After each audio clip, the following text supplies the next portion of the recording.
Hello guys, first of all, sorry for my English, but I'll try my best.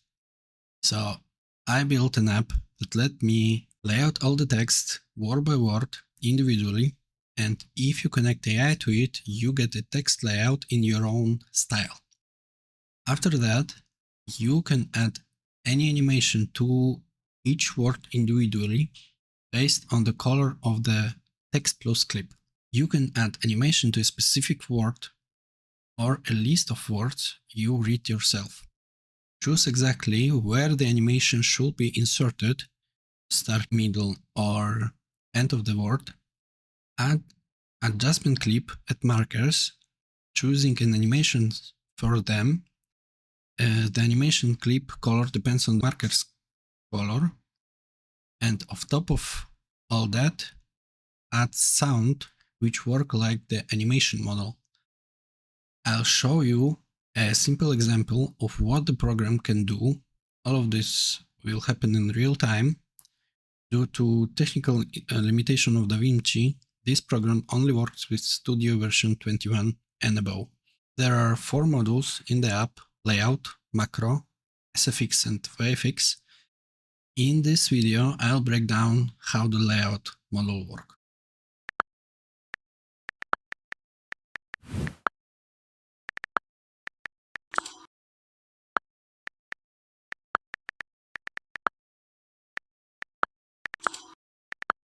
First, you have to create subtitles in DaVinci. They usually land on track 1, but if you have several subtitles track, you can choose which one you want to work with. Also, checking the text for errors is best done at the subtitle stage, since they serve the foundation for working with text. Text settings open a window for choosing font, ensure, color, offset, and also let you modify existing text plus clips on the timeline. You can select from all your system fonts or make a list of the fonts you usually work. You can copy all the settings I'll be showing next for me or creating your own. Once you've set up the program, you can save a setting profile and later create separate profiles for your other clients. When laying out text, the program needs the exact size of every unique word. You can do this in one click. All the files that the program will create is saved for calibration. You need to place text plus clip on the timeline and in the master. Put the playhead over the text plus clip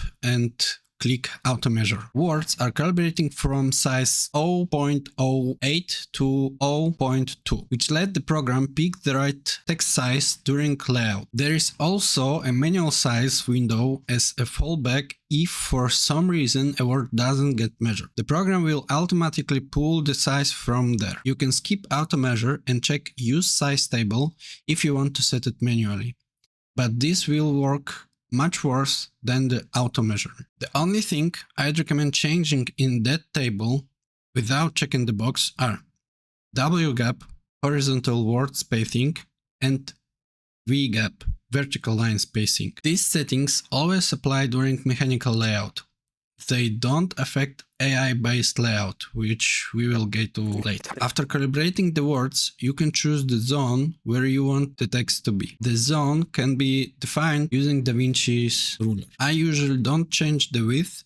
It's optimal for vertical, reels, shorts, and so on. The program has 3 layout methods. Text plus from subtitles only. This function will turn subtitles into text plus clip. Text plus plus split by space. This function splits subtitles into individual words if there are a space.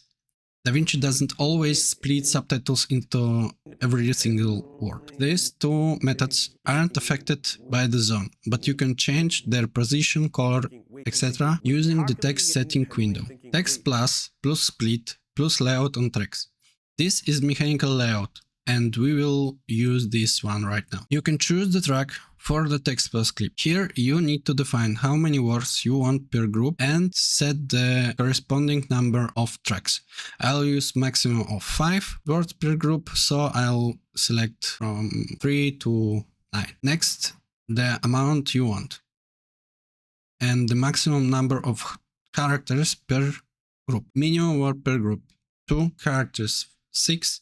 Maximum word per line 3, maximum characters per line 15. Each variable takes priority over the one above it. Even if I have set 5 words, sometimes there will be 6. If it turns out that only one word is left over, it gets attached to the previous group. Group gap 20 is the number of frames separating groups. FPS, this is your timeline FPS. From timecode to timecode. Here you can choose the zone on the timeline you want to work on. You can select the zone on the timeline and click Get in out. Pan mode is the mode for positioning work online. You can set a value so lines aren't left aligned with the zone, if possible. Break on punct. Here you can specify which punctuation mark will end a group. End punct. Here you specify punctuation mark that helps the program on a second pass attach a leftover single word to the previous or next group. Color by role. Here you can choose the color for clips. The program always tries to fit everything into 3 lines.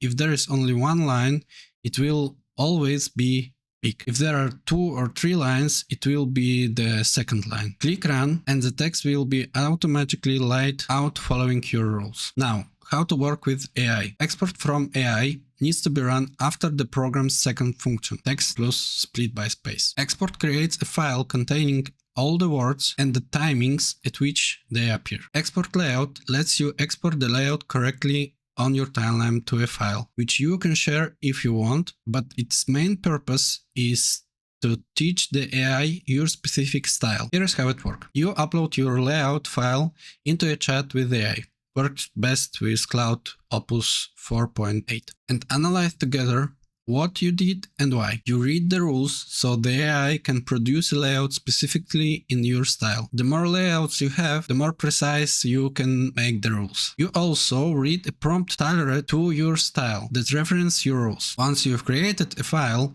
with your rules, you upload your rules, the word calibration file, the export for AI file, and the prompt to the AI. I'll show you how it works using my own example. Text layout is a fairly complex process. The AI should ask you questions about whether you agree with the group layout. Correct it, and it will then give you a finished layout for your text. Pro tip: create a second chat for working on the layout. That way, the chat that help you create the rules stays as your second head. I usually fitted the output from the other chat for review. This way you can automate the process and see which rules are working and which need adjustment.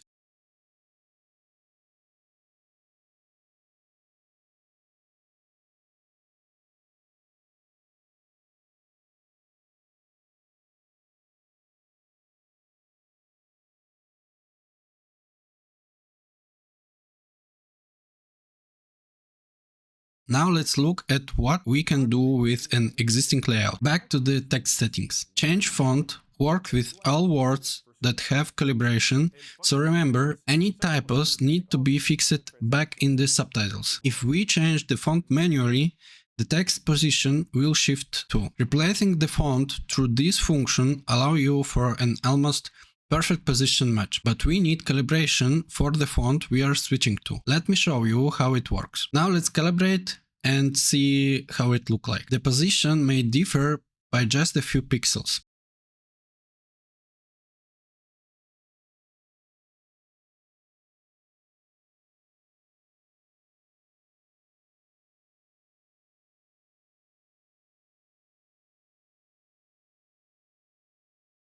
The update existing function let us replace the font, but in that case it happens without precise positioning. Color change, anchor, resizing all text to a specific size, shifting text position by a positive or negative value, and resizing by a number. We can add a value or multiply it. I'll show how each function works.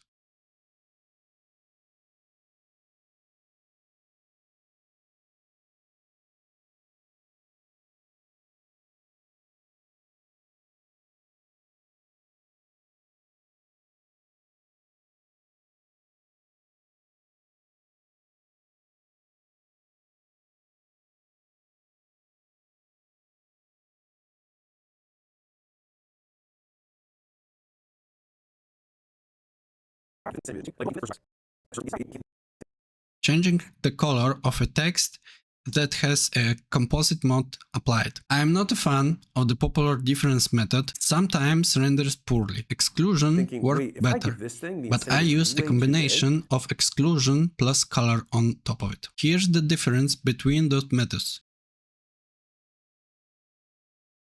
Hope I explained everything clearly. There are a lot of settings in the program and it can look intimidating, but once you set it up for yourself, probably you don't need to change anything again, at least for one client. If you have any questions, please leave them in the comments. I'll do my best to go through each one. Also, you can join my Discord server. I'll leave a link in the description. Bye.